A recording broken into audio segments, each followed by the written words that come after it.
barbaadeef makoodha. Khairan. Mee maaltu sii galee? Mee maaltu sii galee? Wanta sii galee wanta gara kanatti si fiduu barbaade mee gabaabsitii nu ibsi waan sii galee.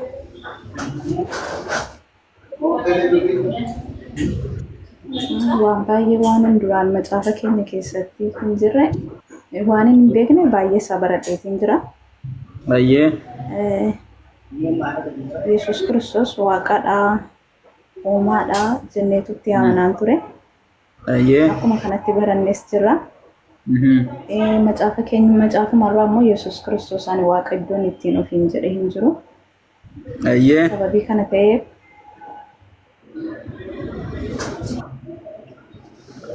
sababii gara ta'eef gara kanatti dhufaa jirta jechuudha. Khairan galatoomi wanti hafe munzir waan gaafattan qabdu abbaa caali.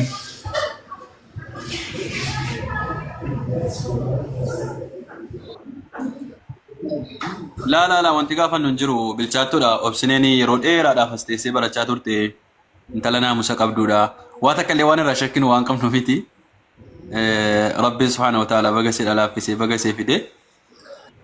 Garuma shahaadaa deemuu inshallah namoonni maashaallah namni seenaa jira.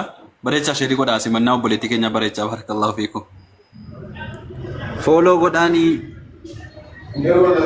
dafa fooloon ishee kuma seenuu qabu maal taatan. Khairan. Viidiyoon baasu bara nyuunsee kuni fooloon see kun viidiyoon baasu. Akkas maashaallah. Baruu manni keenya kun uummata baati bara. Abbaa caalee qabsiisaanii. Hai, ada kapsiisa ta'uu baara koo Dikararra jirra. Taaksii guutuu fi aadaa qabsiifna yoo ta'e taaksii keessa kan jiru hundumaa. Akka. Harka keessan ol qabanii fi aadaa qabsiifna hundumaa. Wabsine Wada shahada. Sine yemne. Oi koi. Ini koi bakam.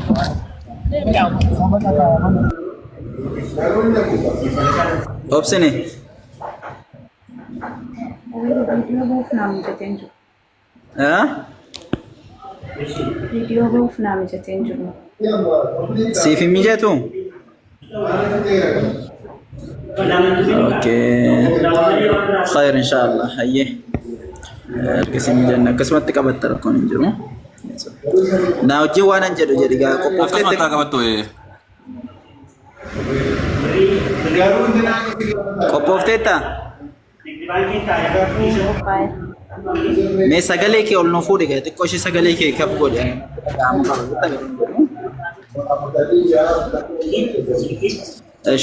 أشهد أن لا إله إلا الله وأشهد أن محمدا رسول الله وأشهد أن عيسى عبد الله ورسوله Onnee kootiin beekeen arraba kootiinis dhugaa baha. Kan dhugaadhaan gabbaramu yookaan waaqeffamu Allah tokkicha malee hin jiru jedheen.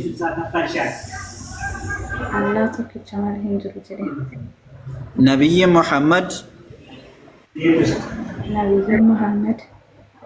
ergamaa Rabbii ta'uu isaanii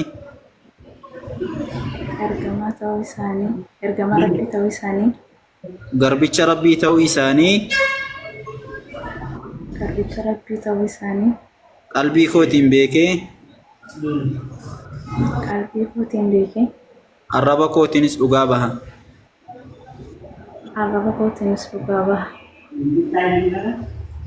Ciisaan Isa yookaan Yesuus yookaan Yesuus ilmi Maariyaam Maariyaam nabiyyi rabbii ta'uu isaa nabiyyi rabbii ta'uu isaa ergamaa rabbii ta'uu isaa ergamaa rabbii ta'uu isaa garbicha rabbii ta'uu isaa garbicha rabbii ta'uu isaa qalbii kootiin beekeen qalbii kootiin beekeen arraba kootiinis dhugaa ba'a. arraba kootiinis dhugaa ba'a. Yesuus Kiristoos Yesuus Kiristoos nama namadha. waaqni yookaan rabbi rabbuma. Yookiin rabbi rabbuma. خلاص إن شاء الله أما جيت مكانان إسلامات سين تجرتا ما شاء الله ربي سرها جلته ربي ثبات سيفها كنو ربي قدابتي سلي ربي رتسيفها كنو ومن تايس ما يجون قاكم كانان دور دقي فتاترتين ومن تا ربي سبحانه وتعالى المنامات في جالة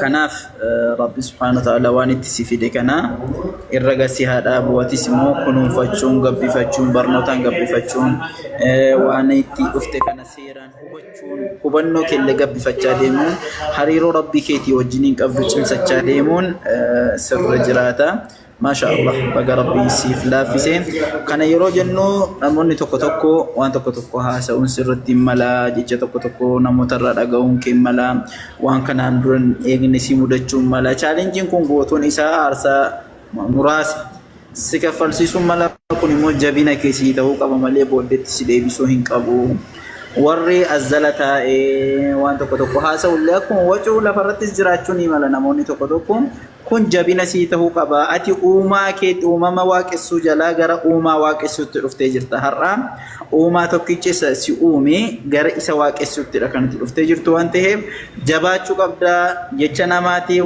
waan kamittuu bakka laachuun qabdu ati kaayyoon kee inni guddaan maanni gooftaan uumaan kun sun duwwaan narraa haa jaallatu jettee jaalala isaatii waa raawwachuudha.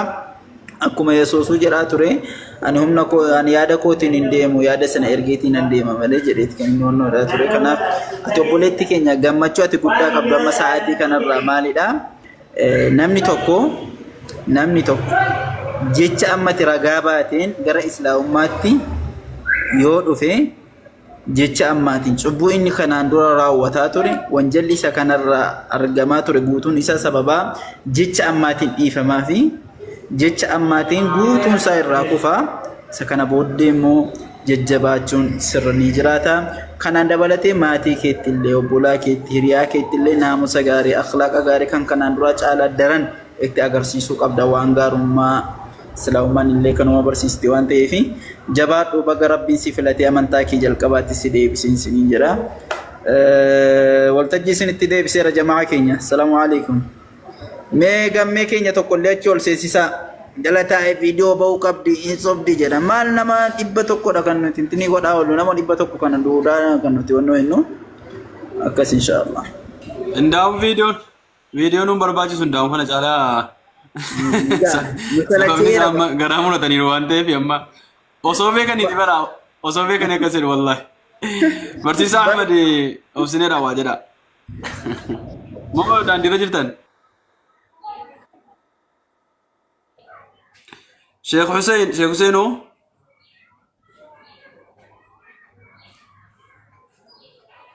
Ustaz Hussein jirtu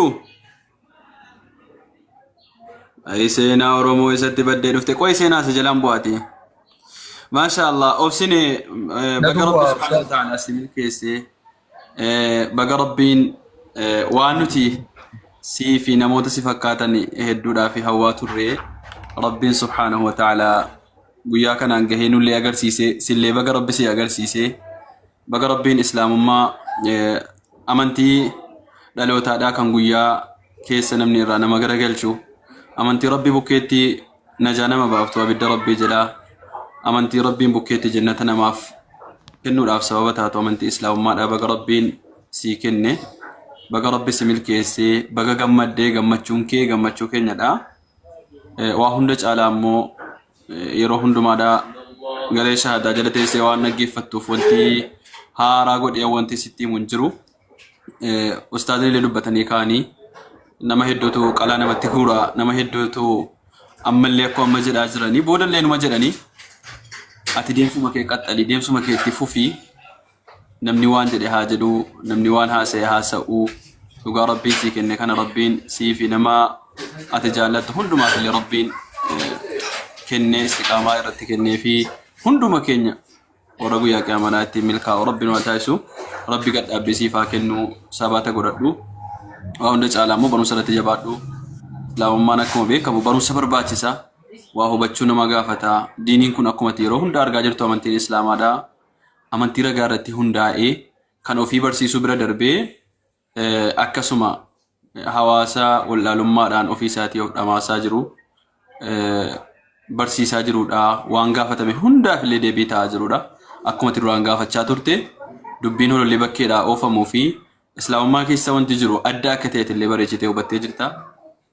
Ati ammoo kana caala halaawaa islaamummaa yookaan mi'aa islaamummaadha gaafa baratti gana arguudha teessa inshallah rabbi subhaanahu wa ta'ala barumsa guddaa siif haa kennu nama barumsa horatu rabbi si haa taasisu qabeenyaallee siif haa kennu waa hundumaan rabbiin guutuu si haa taasisu rabbiin si haa gargaaru namoota keessaan waree sitti hoofanu waan akkasii akkasiiti waan akkasii akkasii naa deebisi nama siin jedhanu fardes kunooti meedaanis kunooti kottuu jedhiin kottuu dirree dhiirri keessatti taphattu kottu asitti taphadhu jedhiin tapha yoo barbaadde gaaffii yoo barbaadde gadee shahaadaa kottu jedhiin inshallah nama gaaffii gaafate hundaaf nama haqa barbaadu hundaaf gadee shahaadaadhaa ganamaa galgala dhugaa ibsuudhaaf qophiidha. Namoota arrabaan deeman namoota olii gadi oofan ammoo warroota akkasii wajjin haasa'uudhaaf illee yeroo hundumaadha yeroo illee hin qabnu bakka illee hin qabnu warra akkasiitiif jechuudha. Rabbiin subhaanahu wa ta'ala istiqaamaa siif haa kennu sabata siif haa kennu gammannee jirra ati illee baga gammaddee siin jedha jajjabaadhu ijoolleen keenya ni jiranii ijoolleen ofitti fuudhanii nama barsiisan ni jiranii inshallah kun rawdaan illee as jala jirti rawdaa wajjin quba wal qabaadha rawdaa dubbisiiti inshallah gama salaata kan kee waan baratuudha qabdu hundumaadhaa baradhuun siin jedha waan dhaamsa dhaammachuu barbaaddu yoo jiraate dubbachuu dandeessa. Ustaazonni makiinaa keessa jiru kun akkas jarri illee lallabaaf deemaa jiru abbaan itti mijatu haasa'uu danda'a inshallah Ustaaz Hussein faan yoo deebi'anii jiraatan haasa'uu danda'u yoo hin jirre immoo seenaan faan illee dhuftee jirti inshallah isee illee shahaada qabsiifna akkasii baarakallahu fiikum. Ayyuu ustaaz hundumti keessan ustaazonni asirra jirtan hundumti keessan galatoomaa jechuun barbaada. Isa jalqabaa rabbiidha wajjin wal nu barsiistanii lammaffaa immoo kitaaba keenya akka nuti barannu kitaabuma keenyatti illee akka nu amannu kan nu godheessinedha. Kanaaf hundumti keessan galatoomaa lafa gaaffiitti gaafatanii deebii guutuu ragaa guutuun jirudha. Warra immoo sobdii akkaawuntiin si akkas jedhamuuf akkaawuntii gara biraan hin qaba. Kanaaf akkaawuntiin sun gastii nagashaan jiru. Kanaafidha malee ani kan hin amanu rabbittidha namatti miti waanta ta'eef nama sodaadhaaf yookiin immoo osoo musliima ta'ee jiru yookiin sirba keessaa miti kan hin dhufeen. Sirriidhumatti amanaan ture Yesuus waaqa jedhee manitti amanaa ture Yesuus nama gaafa jedhamu baay'ee nutti dhaga'amaa ture nuunillee na dhukkubsaa ture anaan jechuudha akkuma amma namoota baay'ee dhukkubsu koomentii baay'ee argaa ni ture. Kanaafiyyuu dubbiin immoo akka sana miti kitaabuma keenyaa wajjin wal nu barsiistanii kanaaf galatoomaan isiniin jedha. Hayyee baarakallahu fiik akkas rabbi si haa cimsu rabbi si haa jabeessu.